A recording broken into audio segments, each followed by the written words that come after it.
No doubt there are still racists in America. Yeah. Absolutely.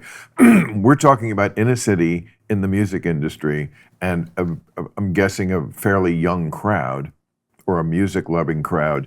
They just don't strike me as people who in 2023 say those kind of things or even feel that way. Have you ever heard a rap song? Yes? Okay. What about it? Me and Chuck D did a song 20 years ago. 20 years ago was 20 years ago. Yeah, but we were talking about the N-word. We were talking about Right. how it's not supposed to be used and how it's not supposed to be.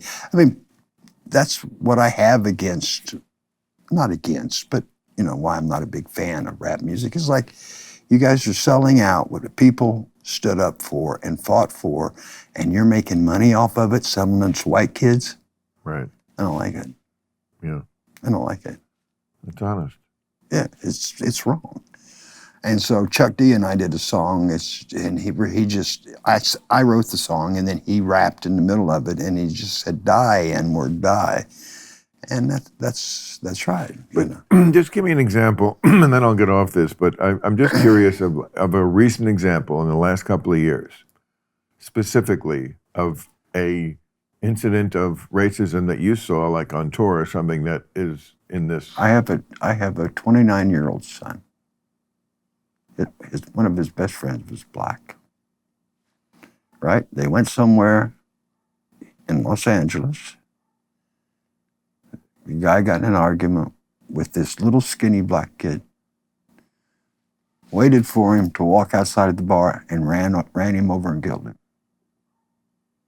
How much more of a fucking example do you want? I mean, yeah. I'm not denying that things like that happen in this country. But I'm just saying it's not any better.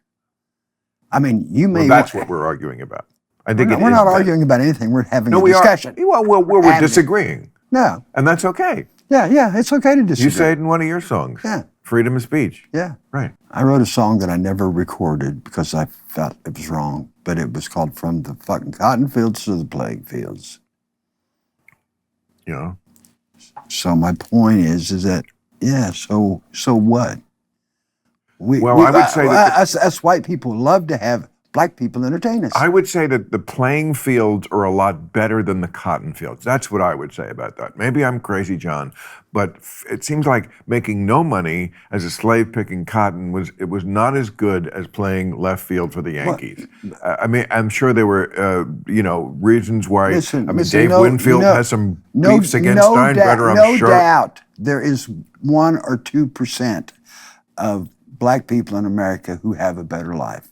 Oh, stop. That's what you think? 1 or 2%? Okay, let's say 10%. I'm just pulling a number out of my ass.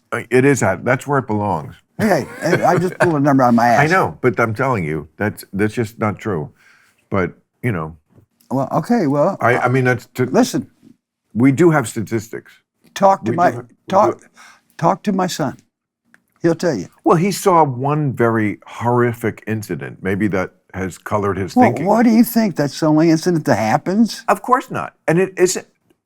Again, the FBI has data on hate crimes. The FBI? Oh, they're in on it? No, they're not in on it. But it's like the government. You trust the government?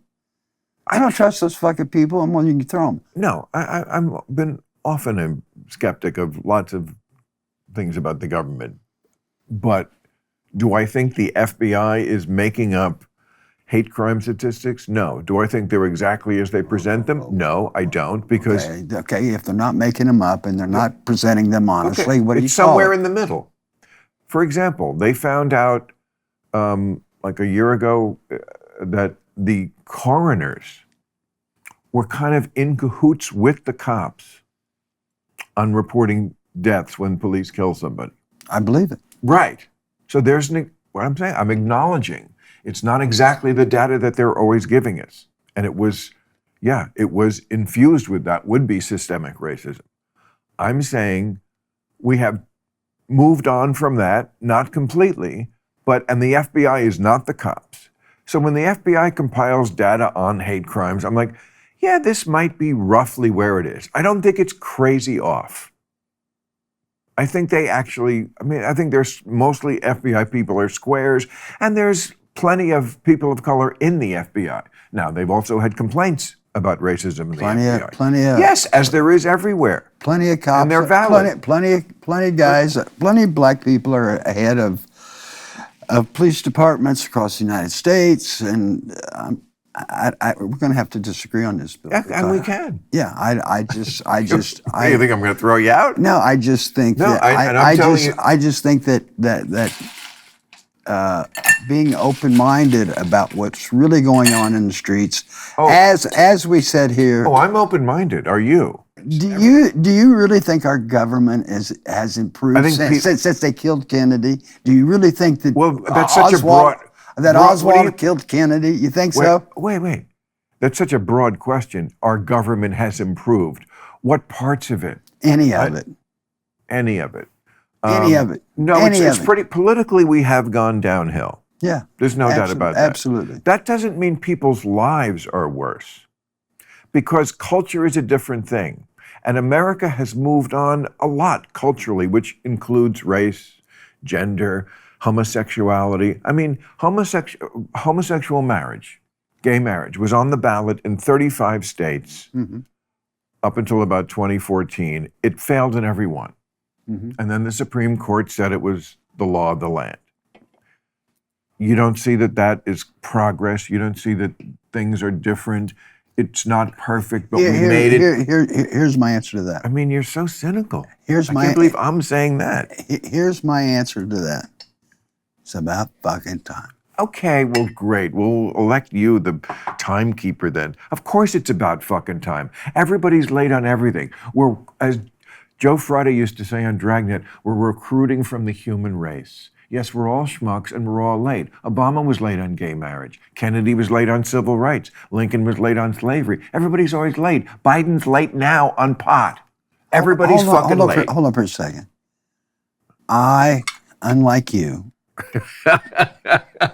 do not believe a fucking single word that comes out of any of that. I just don't believe it. You don't believe gay marriage was illegal and then became legal? No, I believe that. Okay. But I don't believe anything that the government reports. Nothing? Nothing. Like the unemployment figures? That's what Trump says. Maybe. Trump, when he ran the first time, I mean, it's Trump, so you have to just use it for comic effect. But the unemployment rate, they're saying it's 4%. It could be as high as 35%, 40%. That's pulled it right out of his ass. That's not what I'm saying. What are you saying? What do you think the unemployment rate is? I have no fucking idea, but you think it's wrong what they were telling us? Whatever it is, it's probably you don't a trust lie. that? I don't trust the government. I do. See, you trust the government? I trust the people who work in the deep state. I trust these fucking bureaucrats. Yes, I do. The people with stale pizza on their desk and cold coffee who just do the job of making sure that your life is as cushy as it fucking is, and most people's lives are, because a lot of nameless, faceless people doing boring jobs do things like, yes, compile data on unemployment. I do. I trust those stats generally. So I suppose you trust science also, right? It depends on what science you're talking about. Bill, when we were one of my main themes when we were kids in the 70s, we were going to enter an ice age by the year 2000. This is all scientific bullshit. Look it up. I understand. I know where you're going with this. And it was like... Hey, thanks for watching the clip. Hit the subscribe button now so you never miss out on our Club Random content that's posted daily.